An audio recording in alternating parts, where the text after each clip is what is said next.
Buenas, galera, professor Leandro na área. Revolução Francesa, que cortem as cabeças.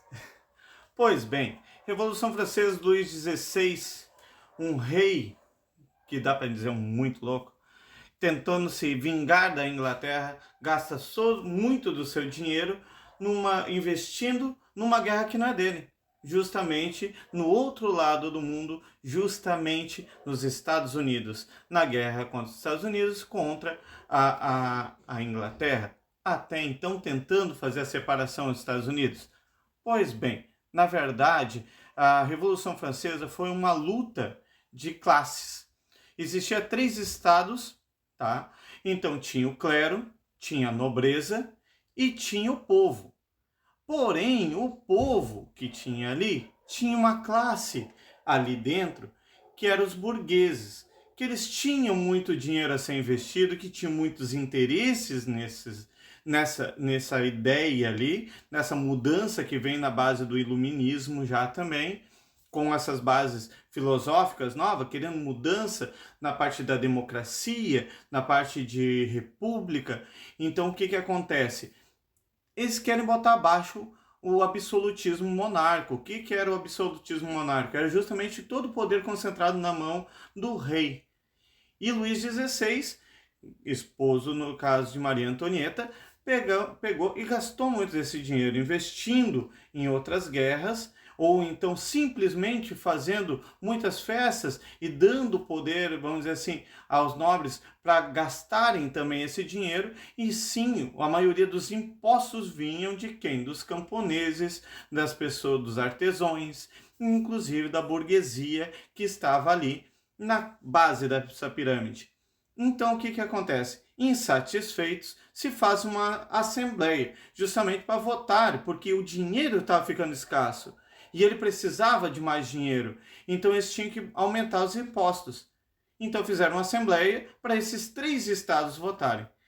Só que, de comum acordo, logo o rei e o clero não pagavam impostos. Logo, os nobres pagavam muito pouco imposto, nem pagavam, e desfrutavam de todo o dinheiro daqueles impostos.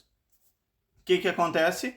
Logo, se chega a um acordo por 2 votos a 1, que o povo pagaria mais impostos. E nisso há uma revolução, há uma revolta generalizada, se faz uma nova reunião, logo resolvendo que sim, será tomado o poder e será botado abaixo o absolutismo monárquico, derrubando Luís XVI. Então, o que, que acontece? Há 2 grupos distintos ali dentro que se uniram nesse primeiro momento da Revolução Francesa, que foi os gerondinos e os jacobinos. Porém, dentro dessa parte, os gerondinos, no caso, eles eram a favor da monarquia, mas eles queriam modificações dentro daquela parte. E dentro dos gerondinos tinha muitos burgueses. E já os jacobinos eram um povo mais revolto, vamos dizer assim, um povo que queria mudança já. Vamos lá, vamos modificar todo o sistema.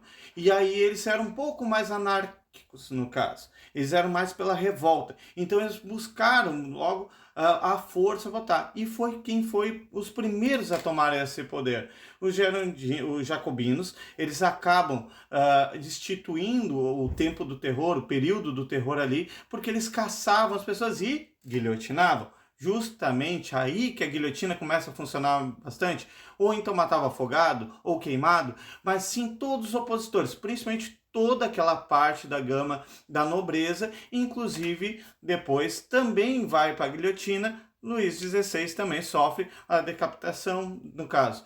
E eles eram tão alheios ao que estava acontecendo naquela sociedade deles, o rei, no caso, e a rainha, porque assim, ó, eles não sabiam que a população estava passando fome, a população não tinha nem como se alimentar, enquanto eles estavam num banquete, e festas cada vez mais.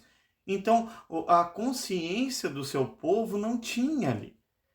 Então, o que, que acontece? Luís XVI é guilhotinado em decorrência do jeito que ele utilizou para vivenciar ali. Quando a gente fala hoje, eu sou de direita, eu sou de esquerda, a gente não sabe, mas veio dessa época. Justamente na Assembleia aconteceu o quê? Os jacobinos ficaram à esquerda e os gerondinos ficaram à direita. e eles tinham ideologias diferentes. E essa coisa de esquerda e direita vem dessa época. E nessa época também se cria a Declaração do Direito do Homem e Cidadão, que posteriormente viria a dar a luz, vamos dizer assim, puxando do iluminismo, a luz ao que hoje a gente chama de direitos humanos.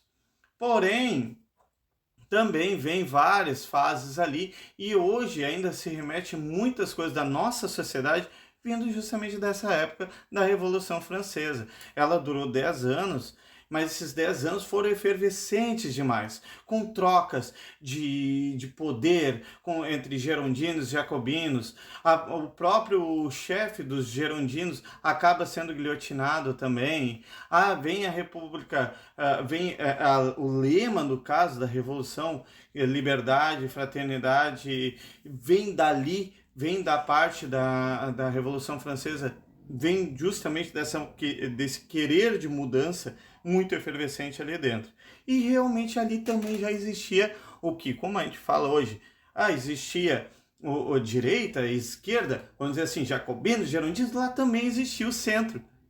Hoje a gente fala centrão, lá também existia o centro, que era, no caso, o chamado pântano, ou então a planície, que eram as pessoas que sentavam no meio, que justamente não tinham uma ideia formada, não tinham uma ideologia formada ali, e então eles podiam permear entre um lado e outro. E foi o que deu vazão depois para o final, no caso, quem governar ali naquela parte, ser os gerondinos. E os gerondinos depois dão apoio a uma pessoa que fosse um símbolo de força no final da Revolução Francesa, que foi um homem de não uma estatura muito alta, mas de grandes ideias, e se tornou um grande conquistador chamado Napoleão Bonaparte.